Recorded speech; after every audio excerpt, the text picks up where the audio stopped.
법률가니까 네. 이게 내란 전담 재판부 문제 이 문제를 자꾸 위헌이라고 네. 공격을 해야 됩니다. 내란 전담 재판부. 근데 그 말씀 드리기 전에 네네. 제가 구더기 무서워서 장떡을 없으면 안 된다라는 말씀과 연이어서 구더기 예방법 요거를 좀 연구를 했어요. 구더기를 예방해야 될 것 같으니까 구더기 예방법 첫째 청결 유지. 네. 찐윤 이영린 검사장인가요? 이런 분 아직도 이프로스의 글 열심히 쓰시던데 또 서울 북부 형사부장 장진영 부장인가요? 하여간 그분의 이름은 정확하지 않은데 그런 사람들 좀 이렇게 청소는 좀 필요하다. 네네. 그런 찐윤 검사들 그런 청소는 필요하다. 두 번째 온도 습도 조절 능력이 필요합니다. 온도 습도 조절을 해서 지금 남아 있는 정상적인 검찰에 대해서 공소청으로 잘 이관되도록 이렇게 언더스도 잘 유지해서 숨쉴 구멍을 잘 만들어줘라. 마지막으로 굉장히 중요한 게요. 초파리 차단. 초파리를 차단해야지 구더기가 안 생깁니다. 초파리를 차단. 그래서 지금 얼쩡얼쩡 어디서 떡고물이 떨어지나 아니면은 보안 사건을 해야 이 보안 사건이 있어야 떡고물 떨어질 것 같다. 이쪽에 줄 서는 게 낫겠다. 이렇게 얼쩡얼쩡거리는 그런 초파리들 원천 차단하고 원칙적으로 이 시스템 개선에 정말 집중해야 된다. 그러면 구더기가 안 생깁니다. 그렇기 때문에 장을 담글 수가 있습니다. 그렇게 좀 우리 시간에 맞춰서 한번 준비를 해봤는데 전혀 웃기지가 않군요. 네. 싸늘한 시선이 느껴집니다. 싸늘한 비수가 꽂힌다. 네, 그렇습니다. 내란 재판부 관련돼서는 일단 내란 재판부는 이거 자체 구성 자체를 지금 전국 법관 회의에서 7시간 반인가요? 마라톤 회의 끝에 신중을 기해야 한다라고 하는데 지금 서울중앙지법에 지식산업전담재판부가 있는 걸로 알고 있습니다. 그리고 뭐 여러 가지 특수한 목적의 학교폭력 전담 재판부도 있죠. 그렇진 않은 걸로 알고 있습니다. 네네 죄송합니다. 저렇게 자꾸 일단 알았어요. 얘기하세요. 계속 말을. 학교폭력 전담 재판부가 없어요. 있었어요. 네? 아니 그러니까 더 이상 안 쓰니까 얘기하세요. 자 본인 얘기해. 네네. 아니요.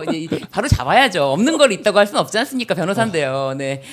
그래서 이렇게 특수한 경우에는 이렇게 이 사건 자체를 좀 더 맡을 수 있는 맡아서 끌고 갈 수 있는 재판부가 필요성이 있다라는 말씀이고요. 지금 형사 25부가 서울중앙지법 그 직위원 재판부가 형사 25부로 알고 있는데 맞나요? 맡고 있는데 여기는 원칙적으로 내란 사건 이런 건 당연히 우리나라에서 뭐 전담으로 맡을 그렇게 이걸 꾸릴 수도 없었던 상황이고요. 그런데 이 재판부는 뭐 보건 그리고 경제 이쪽을 다룬 재판부였단 말이에요. 그런데 지금 좀 더 전문성을 키워서 이런 내란 사건에 대해서 특수하게 전력을 다할 재판부를 구성한다. 이게 어떻게 위헌 논란이 있는지 그 부분이 지금 한정혜 의원도 중앙지법 형사합의부의 내란 전담부입니다. 이거는 위헌이 아니다라고 이야기를 하고 있는데 제 말이 이 말입니다. 그래서 어떤 뭐 법관의 자격이 없는 사람을 법관으로 앉혀서 재판을 하게 하는 그런 특별 법원을 만들자는 게 아닙니다. 서울중앙지법 안에 전담 재판부를 만들자는 논의입니다. 네. 그 제가 보낸 거 하나 띄워주세요 한번, PD님. 자 그리고 김주호 대변인은 대법관 증언 문제도 논란이 되고 있잖아요. 아니 저는 이 대법관 증언 문제가 뭐가 논란이 될 게 있나 싶어요. 지금도 사실은 대법원에 계류된 사건들이 많고 재판 지연이 심각한 문제고 그러면 대법관 증언하면 되는 거 아니겠습니까? 증언하면 좋아야 되는데 왜 대법관들이 쌍심지를 켜고 반대하는지 그 이유도 모르겠고요. 요새 보면요, 아니 국회에서 필요성이 있어서 논의를 하면 그 논의할 때 의견을 내면 되지. 마치 무슨 뭔가 윤석열이 저기 한남동에서 무력시 하듯이 때로 몰려가지고 이런 입장을 내고 아니 그러면 12.3 계엄이 터졌을 때 그때도 한번 좀 용감하게 의견을 내보지. 아니 계엄이 만약에 성공해가지고 정말 계엄령이 계속 포고령으로 했으면 사법부의 기능은 아예 정지되는 거 아닙니까? 그럴 때는 아무 말도 못해요. 아니 뭐 계엄군은 무섭고 그런 건가요? 이해가 안 되고요. 이 부분 관련해서는 국민들이나 민주당이나 조희대 대법관과 그를 따르는 그 사법부에 대해서 뭔가 의구심이 있는 건 사실 아닙니까? 윤석열 내란숙의 피의자를 전혀 비상식적으로 그냥 구속 취소해서 풀어주고 네. 그리고 이재명 대통령에 대한 선거법 대법원 항소심에 대해서 정말 이상한 판결 그때 우리 같이 중계했잖아요. 그렇죠. 너무 황당하지 않았습니까? 맞아요. 그 당시에. 이게 판결이라는 것도 어느 정도 국민적 상식에 맞게 판결을 해야 되는데 네. 그렇지 못하니까 지금 이런 사법 개혁에 대한 얘기를 하고 있는 거잖아요. 본인들이 뭘 잘했어요? 잘한 게 뭐가 있습니까? 근데 뭐 지금 그냥 저는 이런 부분 보면요 너무 답답하고요. 저기 판사님들이 정치를 하고 싶으면 법복을 벗고 사법당을 하나 만드세요. 검사들도 정치를 하고 싶으면 검사복 벗고 네. 검찰당을 만드세요. 지금 말이야 공무원들이 그냥 정치인들처럼 행사하려고 하는데 이건 저는 이거 잘못됐다고 봅니다. 아주 잘못됐다. 이게 다 윤석열 때문인데 하여튼 이 부분 관련해서 민주당이 자고 오면 하지 말고 이런 거는 그냥 팍팍 추진했으면 좋겠습니다. 알겠습니다. 네, 말씀하신 것처럼 서울행정법원에 학교폭력 전담 기사, 재판부 네, 띄워주세요. 재판부가 신설이 됐는데요. 제가 이 부분을 미처 확인하지 못하고 말씀을 잘못 드린 것 같습니다. 학교폭력 전담 재판부가 서울행정법원에 지금 설치가 돼서 신설이 돼서 지금 운영되는 상황입니다. 23년에 이게 신설한다고 됐고 2024년도 작년에 이제 설치가 됐습니다. 서울행정법원에. 네. 근데 왜 나한테 왜 그래? 그러니까요. 내가 이 부분을 제가 생방송 그러니까 시간에 그러니까 죄송합니다. 누가 얘기를 하면 네. 그러니까 신진 변호사 생각은 알겠는데 무조건 아니다 이렇게 막 하지 마세요. 왜냐면 다른 사람들이 알고 있는 게 또 있을 수도 있잖아요. 네. 제가 바로 정정해 드립니다. 죄송합니다. 네. 알겠습니다. 죄송합니다. 예. 그건 그렇게 얘기하고 넘어가고요. 송원석 원내대표가 대통령이 국회 등 선출된 권력이 사법부를 통제한다는 발상은 소비에트식 전체주의 논리와 매우 닮아 있다고 주장을 했어요. 히틀러, 김일성을 연상시킨다. 김필성 변호사 이 발언 어떻게 보세요? 뭔 말인지 모르겠습니다. 이게요. 아니 뭐 이 법을 떠나서 히틀러, 스탈린, 마오쩌둥, 김일성은 다 색깔이 다른 사람, 다른 정치예요. 네. 히틀러가 얼마나 공산주의자를 싫어했는데 그리고 히틀러하고 스탈린이 벌인 전쟁이 인류 역사상 가장 끔찍했던 전쟁이거든요. 그 독소전이. 이거를 어떻게 이렇게 다 비슷한 생각이라고 묶는지도 잘 모르겠고요. 소비에트가 뭐 어떻게 하는 건지 모르겠는데 그래서 일단은 뭐 깊이 있는 그런 뭐 의미 있는 얘기는 아예 아니다. 네. 뭐 사실 근데 이게 송원석 그 의원만이 아니라 지금 위헌 논란 자체가 사실 비슷해요. 뭐가 위헌인지 모르겠습니다. 그러니까 이게 뭐가 위헌이라고 딱 짚어서 지적하는 게 없어요. 결국은 이제 얘기하는 걸 그 법원에서 7시간 반인가요? 뭐 엄청 오래 회의했다면서요. 그렇게 오래 회의해서 뭐 법원의 독립성 뭐 이런 말을 했다는데 대한민국 헌법에 법원의 독립성 얘기는 없습니다. 제가 이거 읽어드릴게요. 103조 이거 이번 기회에 알아주시면 좋고 103조 헌법 103조에 이거 이제 학계에서는 말이 많아요. 그래서 제가 말씀을 드리는 거예요. 법관은 헌법과 법률에 의하여 그 양심에 따라 독립하여 심판한다라고 되어 있어요. 그래서 개별 사건의 개별 법관의 양심의 독립만 존재를 하고요. 네. 법원 조직이나 이런 것들에 대한 독립성은 그 사법부 독립하고는 직접 관계가 없습니다. 이거는 그 사법부의 내부 구조에 대해서 그 상당 부분 헌법에서 대법원에게 이 재량권을 주기는 하거든요. 근데 그 재량권 범위 내에서 그 재량권을 침해하지 않는 범위 내에서는 입법적으로 가능해요. 지금 여기 나온 103조 같은 경우에도 헌법과 법률에 의하여라는 말이 있잖아요. 네. 다 이렇게 법률로 할 수 있도록 되어 있고 이 규정에 따라 하는 겁니다. 근데 예를 들어 이게 어떤 식으로 법관의 양심의 독립을 침해하는지 이런 것들에 대한 얘기는 전혀 없이 그냥 자기들 기득권 침해한다면 다 위헌이라. 이거 어디서 많이 보셨죠? 검사가 이렇게 하고 있어요. 검찰이란 말이 없어지면 위헌이라고 주장하잖아요. 그러니까 이제 그게 말이 안 된다는 거는 언론에 많이 나와서 아시겠지만 네. 자기들 마음에 안 들고 자기들 이해관계를 침해하면 다 위헌이래요. 이것도 똑같은 상황입니다. 그래서 아까 뭐 송원석 원내대표 말씀도 하셨지만 저분 말씀도 그렇고 이분 얘기도 그렇고 안 좋다고 생각하는 건 다 갖다 붙이는 거고요. 그냥 실제로 이게 그래서 뭐 이론적으로 또는 법리적으로 또는 뭐 사회학적으로 뭐 헌법 이론, 헌법 철학적으로 뭐 어떻게 그게 연결되는 건지에 대한 아무런 설명이 없어요. 이걸 좀 눈여겨 보셨으면 좋겠습니다. 그러니까요. 자, 그리고 권성동원 영장 네. 실질심사 일정이 나왔어요. 16일 오후 2시에 시작해서 네. 자정쯤 아마 결과가 나오지 않겠나 이런 예상이 되는데 구속영장 발부 여부는 어떻게 전망하십니까? 아 저는 이거 구속영장 발부 돼야 된다고 봅니다. 이거는 지금 권성동에 대해서는 지금도 계속 여러 가지 더 이야기가 나오고 있는 상황인데 네.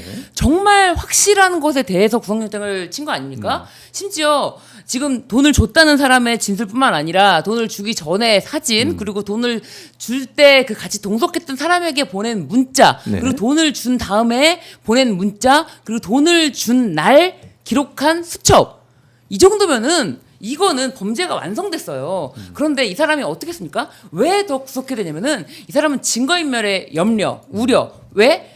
윤영호에게 네. 통화를 시도했어요. 그것도 JTBC 보도를 통해서 택배 기사에게 이제 권성동 보좌관이 전화하면서 윤영호 본부장 조사 끝나면은 통화를 원하신다. 이렇게 통화를 하려고 했던 거 아닙니까? 말 맞추기를 하려고 했던 거. 이거 바로 증거인멸입니다. 그렇기 때문에 이거는 구속영장이 안 나온다면은 전 도저히 사법부에 대한 것은 더 이상 볼 것도 없다라고 생각이 들어요.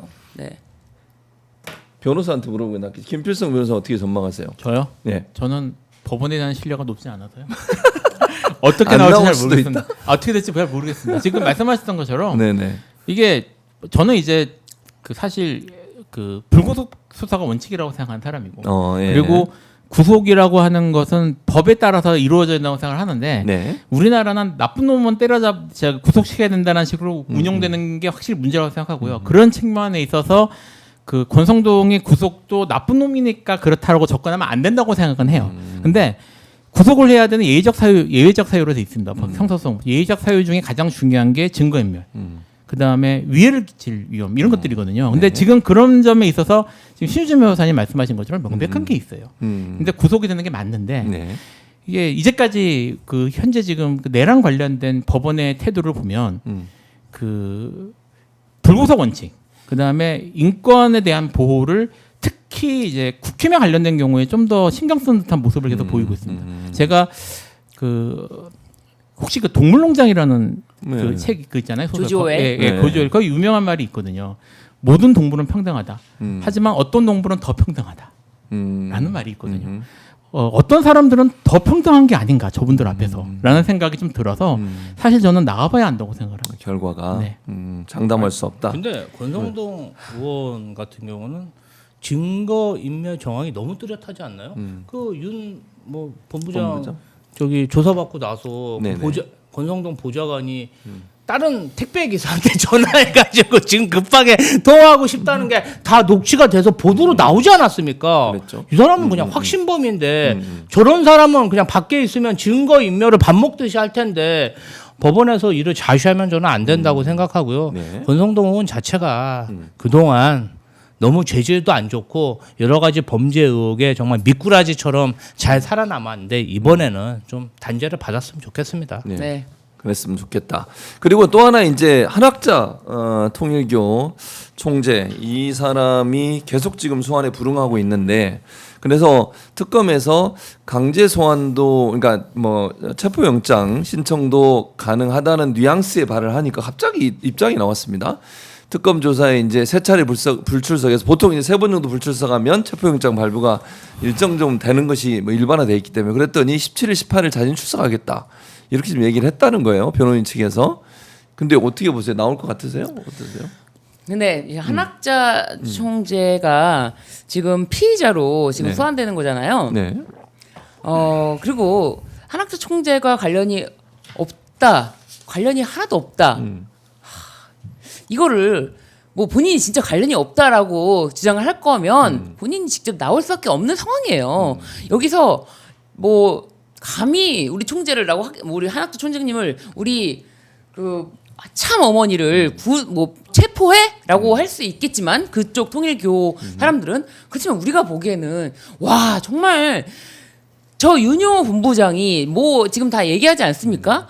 권성동이 한학자 참어머니를 찾아가서 큰절을 2번 했다. 2번 찾아갔다라고 얘기를 하는데 그 정도로 정치권과 결탁돼서 권성동이라는 자를 우리가 아는데 아무런 이유 없이 큰절을 2번이나 찾아가서 했다고요? 믿을 수 없지 않습니까? 그런 것부터 해가지고 그러면은 직접적으로 이 통일교 교단에서 윤영호 혼자 본부장 혼자서 모든 일을 꾸렸다 하기에는 모든 거를 기록하고 보고하고 이런 라인이 있기 때문에 저는 사실 정말 강제 뭐 구인되고 이렇게 되기 전에 네. 자수를 깨끗하게 하는 것이 정리할 부분은 정리하고 넘어가야지 되지 않을까. 예, 그렇게 생각합니다, 진짜. 그래서 아무리 김호수 전 검찰총장, 네. 뭐 오광수, 뭐 이렇게 다 자신이 이렇게 섭외해가지고 어떻게든 무마하려고 했겠지만 그런 것도 다 드러나고 있지 않습니까? 왜 드러난다고 봅니까? 그 내부에서 제보를 한 거예요. 내부에서 JTBC에 이런 부분을 정리해서 제보를 했고 김호수는 드러나지가 않게 자문으로 들어가니까 계약서가 있다. 이렇게까지 내부에서 제보를 하고 있기 때문에 저는 한학자 총재라고 하더라도 내부 제보가 지금 다 있는 마당에 피할 길은 없다라고 봅니다. 네. 자, 그래서 대체적으로 이제 한학자 총재는 만약에 뭐 17일, 18일 얘기하니까 그러면 특검이 좀 기다려 줄까요? 어떻게 보세요? 재판장 일단은 뭐 나이도 있고 하니까 네네. 뭐 어느 정도 맞추긴 할 것 같은데요. 네네. 지켜봐야죠. 지켜봐야 되는데 된다. 지금 저는 이제 그리고 저는 한학자 총재가 출석할 가능성이 높다고 생각은 하거든요. 뭐 저기 한학자 총재가 윤석열처럼 무슨 이렇게 막 할 수도 없는 거고. 네. 어쨌든 이게 그 많은 사람들이 존경을 받는 인물이니까 특정 인물 뭐 그럴 수 이건 지켜야죠. 품위는 지켜야죠. 네. 다만 지금 제가 좀 언론이 주목해야 될 부분은 네. 출석 자체가 아니라 그 누가 변호하는지를 좀 출석 좀 봐줬으면 좋겠어요. 분명히 어마어마한 돈을 들인 대규모 변호인단이 들어 있을 거고요. 그리고 어떤 식으로든 뭐 현 정권 또는 전 정권과 연결돼 있는 정관들이 들어 있을 겁니다. 제가 뭐 다른 거 얘기하는 거 아니고요. 뭐 변호할 수 있죠, 그 사람들이. 저기 변호사 입장에서 돈 주면 하는 거니까. 다만 누가 변호하는지를 이번엔 좀 제대로 취재를 해서 사람들이 알게만 좀 해줘도 그게 상당한 그 부작용을 막을 수 있는 그런 제어 장치가 되지 않을까 이런 생각이 좀 있습니다. 알겠습니다.